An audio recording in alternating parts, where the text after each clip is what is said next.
Hey, we have 4.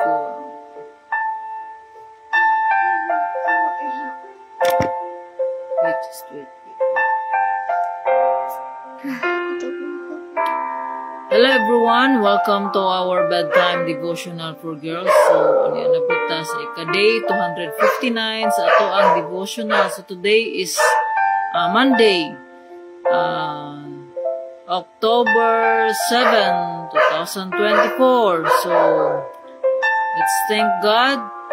God is good all the time, and all the time, God is good. So, ang atong topic karon is God's promise of love. So, ang word nga naadiniya is na sa Song of Solomon, giingon diri, His banner over me was love. So, murag na siya kanta niya. Murag nakadumdum ko na ikanta ayan. His banner over me is love. Banner, murag bandila. So, let us pray. Father God in heaven, Lord, i-bless nining imong pulong, Lord God.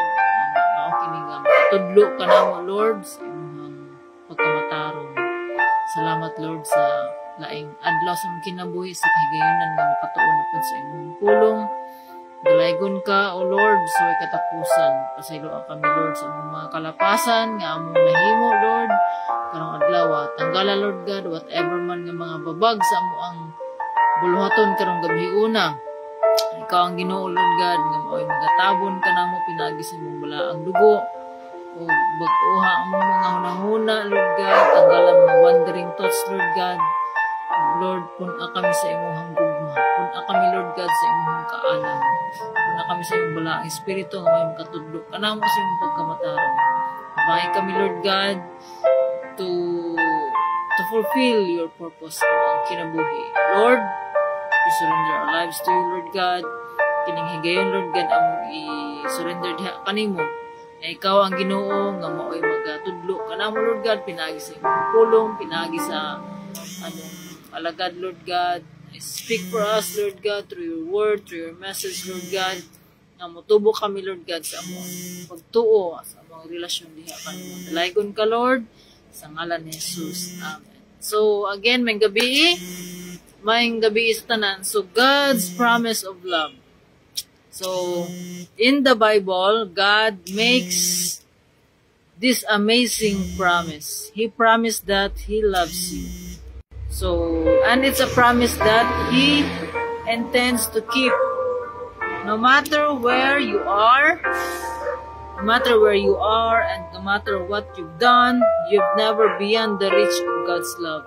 So take time tonight and every night to thank Him for the love that is too big to understand with your head, but not too big to feel with your heart. So God's promise of love. So kaning Bible gihatag sa Ginoo. It's all about this Bible is all about God's love. God's love for us human. So this is the story of God's love to us. So God's promise of love. So kaniadto so wala pa ang kalibutan. So naa na ang Ginoo. So tungod sa iyang gahom nahimo kining kalibutan, o tungod sa iyang gahom gihimo ta nga tawo aron for His purpose. So wala taghimo sa Ginoo nga para lamang sa tong kagalingon, but for His purpose. God loves us tungod sa ato ang gusto sa Ginoo nga mahigugma ta, ug tungod niya na gitagaan ta og pagpili sa Ginoo. The freedom, the choice that we made every day. So every day we have choices, decision atong paghimuon. So God wants us to love Him. Kaya mo kini ang ingon sa iyang pulong na unsaon na to to gain the eternal life. God's promise is John 3:16. For God so loved the world that He gave His only Son, that whoever believes in Him will not perish but have eternal life. So ato ang pagtuo as Christians, simple lamang ang Christian life. Why? Because Christianity is all about our relationship with God. So, relationship with God. So, kung naatay usa ka relasyon sa usa ka tao, di ba? Kung gusto na to nga mo deeper pa ang relasyon, di ba makik-communicate ta. So, same inanapod ang gusto sa Ginoo nga nato. We must realize how He loves us. God loves us so much. Wala niya sa iyahang paghigugma ka na to. Gihigugma ta sa Ginoo dili tungod kay natay nahimo, tungod kay ang angayan nahigugmaon, kundi nahigugma ang Ginoo kanato because of what He is. Dili pinaagi kanay sa ato ang mga nabuhat. Ang Ginoo wala paganit ta mahigugma kaniya, una nang nahigugma ang Ginoo kanato ingon sa iyang pulong. So God loves us, and because of that love, tungod sa ato ang image nga naguba, tungod sa sala, tungod sa itong environment, mao na nga gusto sa Ginoo nga i-restore kana nga image. So mao na nga gipadala niya si Jesus to save us, because we cannot save ourselves, because we are all sinners and falling short of the glory of God. So dili gyud ta makaabot sa standard sa Ginoo. The standard of God is very high. So no one can reach the standard. It's only by the perfection, a perfect sacrifice. So mao ni si Jesus, the perfect sacrifice to save us.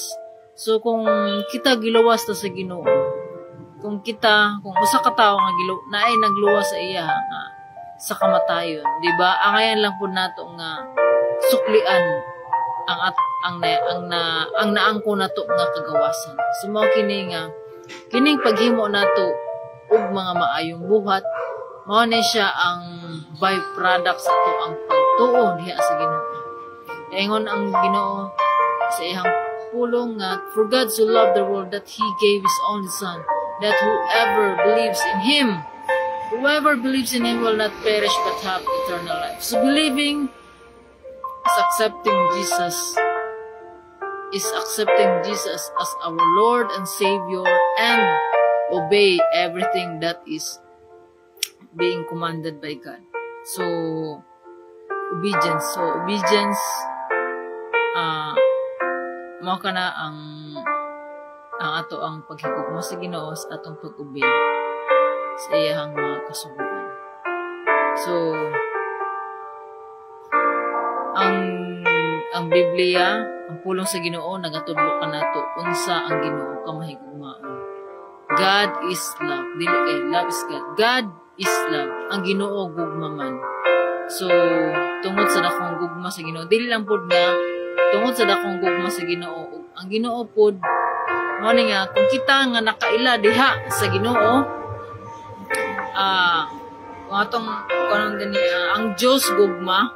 So God's promise of love, God is love, and we are also capable of loving because of the love that we receive from God, because the God is love and God loves us first. So ingon sa iyang pulong nga, mga igsoon, maghigugmaay kita. So let's love one another. Kay ang gugma gikan man sa Dios. Ang nahigugma sa iyang isig katao, anak sa Dios og nakaila sa Dios. So kinsa katong nahigugma sa iyang isig katao, anak sa Ginoo. So dili ka anak sa Ginoo, sapikas ka nga anak. So ang nahigugma diha sa Ginoo, nakaila sa Ginoo ug nahimo siyang anak. Kay ingon sa iyang pulong sa John chapter 1 verse 12 nga gitagaan niya katungod nga mahimong anak sa Ginoo ang mituo ug midawat kang Jesus. So mao kana nga, if we truly receive God, if we truly receive Jesus as our Lord and Savior, and we are committing our lives to Him, so we are children of God. So we are adopted sons and daughters of God. So, and And from that moment nga ato ang gidawat ang Ginoo sa ato ang kasing-kasing, so dili pod pwede na nga diha ra tataman. So God wants us to prosper. God wants us to be successful. So ano to nga mahimutang successful? Una gayud is to know God. So sa atong pag-ila sa Ginoo, sa ato ang paghigugma sa Ginoo, diha na to makatunan kung unsa ang success, ang tinuod nga success. Dili lamang by the standard of this world, but by the standard of God. So what is the true meaning of success? Kung diri lamang sa kalibutan, maangkon maning mo ang tanan, pero somehow na ay naiban nga makafeel ka po ng emptiness sa ilahang kinabuhi. It's because nga there's something missing. So what's missing is the love of God. It's God. Tungod kay gihimo ta sa Ginoo, ug tungod kay we are created by God, so dapat lamang kung unsa ang gihatag sa Ginoo sa ato ang manual of living, our standard operating system or our standard of living. So our manual, kinahanglan nato ni siya basahon kung unsaon nato pag-insakto nga pag-operate diri sa kalibutan. So ingon diri sa pulong sa Ginoo according to the word of God, read and meditate the word of God day and night, and obey everything that is written in it, and you will be successful and prosperous. So maka na siya ang success nga gihatag sa Ginoo. So the wisdom of God, the fear of the Lord is the beginning of wisdom. Lahi ang wisdom diri sa kalibutan, ug lahi ang wisdom nga gikan sa Ginoo. Tungod kay ang wisdom nga gikan sa Ginoo adunay kini kanang kalinaw. Ang misig busy ang ato ang adlaw tungod sa work, na trabaho sa opisina, na trabaho sa balay, pero ang Ginoo kauban kanunay nga tabang kanato. Kung mao na nga sa ato ang pag-surrender sa ato ang kinabuhi sa Ginoo, mga tagtabang kaniya, because ang atong kinabuhi nagadepende na diha sa Ginoo. Ug ang ato ang tabang nagagikan sa Ginoo, and we atong i-humble down ato ang kagalingon nga we are human, we need God every day sa ato ang kinabuhi. So, sa ato ang topic kagahapon nga atong always be humble, gentle, and patient.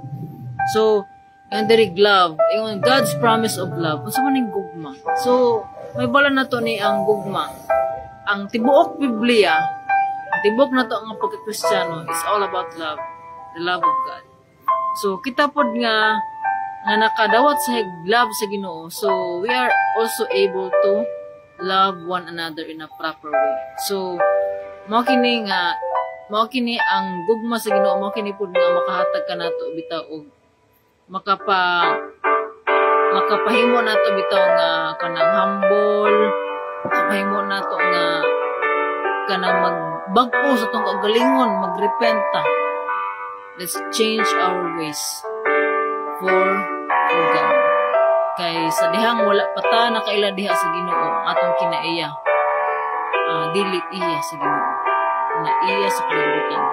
O nang gusto sa Ginoo nga mo success ta, but we have to do our part, we have to believe, we have to change, because naa sa pag-usab ang ato ang kanang naa sa pag-usab sa atong kaugalingon ang ato ang kalambuan, atong success. So, mao kana nga we have to abide in Him, we have to abide in God. So, every day atong pagatun-an, pagabasahon ang iyang pulong. So, karon nag-remind ka nato ang Ginoo sa iyang dakong gugma. So, So God loves you and me. Wala gitanaw sa Ginoo kung unsa ang atong status sa atong kinabuhi. Nga si karon daghan man tag mga gipamunahuna sa tuang kinabuhi, ang Ginoo andam mo tabang. So God loves us so much. Wala niya gitanaw kung unsa man ang imong gibati karon. Andam gayud ang Ginoo nga muhatag og solusyon. Sa ako, I believe that sa mga problema nato diri sa kalibutan, Ginoo lamang gyud ang tinuod nga kasulbaron.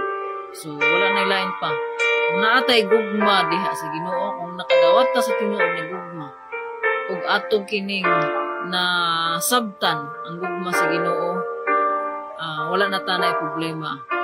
Pero that's not the reality. So mao na gitagaan ta og pagpili sa Ginoo. Gusto sa Ginoo nga mahigugma ta sa iya with all our heart. Kay mao kini atong purpose. So let's remind ourselves ato ang purpose, ato ang kinabuhi. So sa Luke chapter 10 verse 27 nga how to gain eternal life is to do our purpose diha sa Ginoo. Is to love God with all our heart, soul, mind, and strength, and to love our neighbor as we love ourselves. So mao na nga gusto sa Ginoo nga mahigugma ta kaniya. Mao na nga gitagaan ta og pagpili. Kay kung pinunggos na siya, dili na siya gugma. Kay ang gugma dili ma-force. So mao kana nga kung nakulangan pa ta sa ato ang pagtuo diha sa Ginoo o nakulangan pa ta sa ato ang gugma diha sa Ginoo, ato nang pangayoon sa Ginoo in prayer, because only God can put that faith. So kita mo decide ta, i-decide mo sa ato ang pagalingon nga Lord, kung atong iyang pangayoon sa Ginoo, pangayoon nato diha sa Ginoo with a sincere heart nga mga taog tabang nga i-increase pa ato ang pagtuo diha kaniya nga dili ta magduwa-duwa kun dili atong ibutang atong pagtuo sa Ginoo. Kaingon sa iyang pulong nga trust God with all our heart and do not lean on our own understanding. In all our ways, let's acknowledge God and He will direct our path straight. So, mao na ang Ginoo ragayod ang kung unsa man ang imuhang pangandoy sa imong kinabuhi. Ingon sa Ginoo nga seek first the kingdom of God and His righteousness, and all these things shall be added unto you. So, daghang promise ang Ginoo. So, let's read and study the Word of God and learn His promises. So ato kining tun-an ang iyang mga promise. So ato ning kuptan iyang mga promise sa Ginoo. Basta lamang mabuhat ta kung sa atong part. Let's obey God. So kana ra gayud at kani atong pagtuon diri pagbasa nato pagtuon useless ra ni ang tanan kung dili nato ubanan sa ato ang pag-apply. Application is obedience to the Word of God. So importante gayud kini. Basi ako, I'm still struggling. Na ako yung mga struggle sa ako ang kinabuhi. Pero ang Ginoo andam mo tabang. So naalaman tayo gina-process ta. So we are work in progress. So while we are here on earth, we are still work in progress. But dili po na siya buot pasabot nga magpabili na lamang ta kung sa ang atong naandan. We can change. So by the grace of God. So sa tabang sa Ginoo, makahimot sa pag-utro sa ato ang mga dili iya sa Ginoo nga mga bata sa ato natong ibiyaan, ato tong ipatanggal sa Ginoo, Lord, kung whatever man nga mga babag diha sa atong kasing-kasing ato na ipatanggal sa Ginoo. Atong ipausab diha sa Ginoo.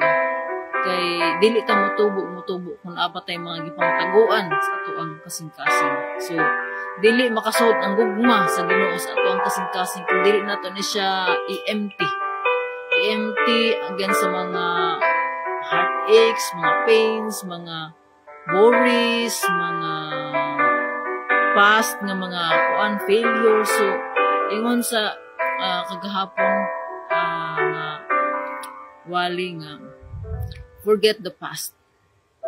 Dili na nato ibalik. Forget the past. Forget the failures maski ang mga success. Kay kung maghandom ta sa kaniadto, dili na to mahimo ang present ug dili na to ma-enjoy ang gihatag nga karon sa Ginoo. So mao kana nga masiganig kung kuan ibali sa usa ka relasyon, di ba, mas dako og away, mas dakong away kung atong i-brought up ang past. So mga na nga atong katunan. So let's learn from time to time. Learning is a lifetime process. So mao kana nga ang Ginoo lang man gayud. So ang tanan grasya lamang gayud sa Ginoo. Ako naka-share sa iyang pulong. So God loves us not for what we are but for who He is. And we love because God loves us first. So let's love one another. Ang kung ato pang i-dig deeper pa ang ato ang pagkat-on diha sa Ginoo. So kaning tanan tungod sa gugma sa Ginoo. So let's learn to love. So a true believer of Christ, kung tinuod ta nga nakasabot sa gugma sa Ginoo, ang ato pong mapakita pod sa ubang tao is ang gugma pod gikan sa Ginoo. So mao na nga ato ipakita nga naay Ginoo sa ato ang kasing-kasing, sa ato ang kinabuhi. So mao kana nga even nga niingon si Jesus nga love your enemies. So kung tungod sa grasya sa Ginoo ug sa iyang tabang makahimo ta sa paghigugma sa atoang isigkatawo, including our enemies, those difficult people sa atoang kinabuhi. So tanan atong makatunan inagi sa grasya sa Ginoo tungod kay ang Ginoo gugma man, tungod kay nituo ta sa iyahang mga saad, makahimo pud ta sa paghigugma, paghatag og gugma sa abong mga tao. Aron daghan pa ang mobalik sa Ginoo ug motuo ug modawat sa iyahang anak na si Jesus. So thank you, God bless, and let us pray. Father God in heaven, Lord, we thank you, Lord God, for your word. We thank you, Lord God, sa imuhang dakong gugma, Lord God, nga walay katapusan anamong tanan nga maski unsa kami ka makasasala, wala na imong gitan-aw ang amo ang mga sala. Dili imo kining gikalimtan, Lord. Kung mo duol kami diha kanimo, Lord, imo kaming pasayloon, imo na kami pasaylo. Tabangi kami, Lord God, nga makahimo, Lord God, mo-obey kung unsa man ang imong purpose sa among kinabuhi. Tabangi kami, Lord God, to love you with all our heart. Kung kulang among pagtuo, Lord God, increase pa, Lord God, among pagtuo. Kung nakulangan kami sa kaaram, Lord God, tagai kami, Lord God, tungod kay ikaw lamang ang makahatag, Lord God, ni ini na sa imo lamang ang tinuod nga kanang kaalam, Lord God, ug kahibalo. Lord, salamat, Lord God, sa mga kinabuhi nga makapaminaw, nga naminaw ni ini nga mensahe nga ikaw ang Ginoo, Lord God, nga mo'y magabisita kanila, magahikap sa ilang mga kinabuhi, kasing-kasing, imong pag-abrehon, Lord God. Aron mosulod ka, Lord God, sa ilang kinabuhi. O tabangan sila nga mabag-o, Lord God. Nga mahimo silang mulambo sa ilang kinabuhi, sa espiritual, sa material, ug sa maski sa health. Lord, magisalig kanimo ang tanan, Lord God. Kanimo lamang ang kahimayaan, kahimuan sa tanan, Lord. Dalaygon ka, Lord, sa way katapusan. Salamat sa imong pag-uban kanamo, Lord God, karong gabi una. Salamat, Lord God, sa imong mga provisions, sa imong protection, Lord God. Na kami nga nito midawat kanimo, imo kaming anak. Ug amo kining i-declare, Lord God, ang imong panalangin dinhi kanamo tanan. Dalaygon ka, Lord, ang tanang dungog himaya ug mga pagdayeg kanimo lamang amahan sa ngalan ni Jesus. Amen. So, may gabi sa tanan. Good night, God bless, and see you tomorrow. Bye. Thank you, everyone.